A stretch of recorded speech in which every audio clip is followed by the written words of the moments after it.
Liepājas pusē piekrastes zvejnieka Jāņa Freimaņa uzņēmums jau 12 gadu nes eksotiskās zivs marlina vārdu. Laikam jau šis nosaukums arī mazliet raksturo īpašnieku. Mērķtiecīgs sapņotājs, kurš reizēm pat riskē, lai būtu labākais un ātrākais. Tāds ir Jānis Freimanis, lielākais apaļo jūras grunduļu zvejnieks savā piekrastē.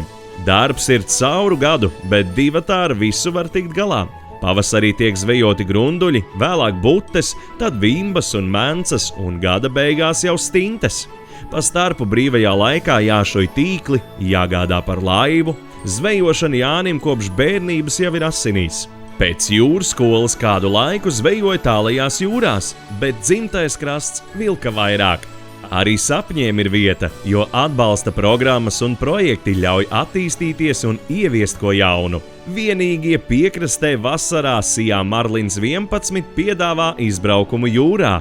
Viesi var iepazīties ar piekrastes zveju, nobaudīt tikko ķertu un gatavotu zivtiņu. Par šīm jaunajām idejām paldies Jāņa dzīvesbiedrei Agitai Kurzemei. Jānis saka, ka viss jau iet uz labo pusi. Saglabāsim šo arodu un liksim Latvijai ar to lepoties. Gribētu novēlēt visiem Latvijas zvejniekiem izturību. Zvejnieku darbs nav no tiem vieglajiem. Arī novēlēt savā veidā popularizēt arī zvejniecību un nodot nākamajām paudzēm. Un, protams, kad labas lomas un labas laikapstākļus, lai biežāk var tikt jūrā un labu realizāciju. Tas jau būtu galvenais.